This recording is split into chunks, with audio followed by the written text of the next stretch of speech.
Okay, let's talk about the Trump versus Costa Supreme Court decision. Now, this is the case that deals with birthright citizenship and that bullshit-ass executive order that the man in the white supremacy house put out saying, you know what, fuck the 14th Amendment, fuck the Constitution. We know that all children in the United States, born in the United States, have a right to citizenship regardless of whether their parents are lawful permanent residents or immigrants. Hello, Baron Trump. But you know what, fuck that shit. By the way, you so-called constitutional conservatives who use that pseudo-intellectual phrase to describe yourself so you can justify voting for bigotry, how do you feel now that your man up there is using the Constitution to wipe his ass, okay? But on to the case. So yesterday I got to be on a briefing with people from CASA as well as the attorneys representing the plaintiffs and some of the plaintiffs themselves.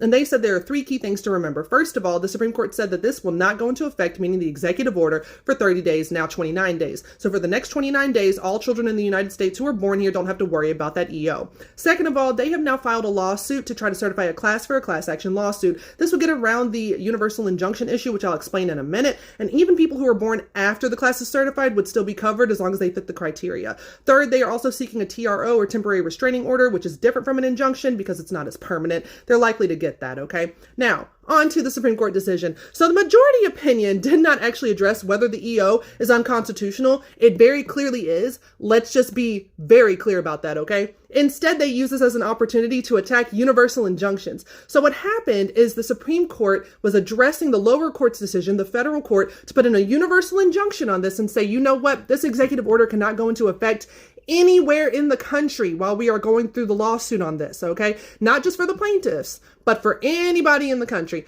And the Supreme Court said, oh no, that's not proper. They said, oh my God, what do you mean? Like, Amy Coney Island wrote the majority opinion and she came at Justice Jackson directly in this, which is crazy because Justice Jackson is far more qualified than anybody else on that court, including that bitch. But she came at her and said, oh my God, so like, you're saying that, oh my God, federal courts have to tell the executive branch to follow the Constitution everywhere, not just where the decision is being made? Like that was some crazy ass shit. And Justice Jackson came back with, no shit, bitch. Yeah, the executive branch has to follow the Constitution everywhere. So the majority opinion basically said that, you know what, the injunction can apply to the plaintiffs. That's fine. And you know what, it can apply when there's like a coalition of states involved.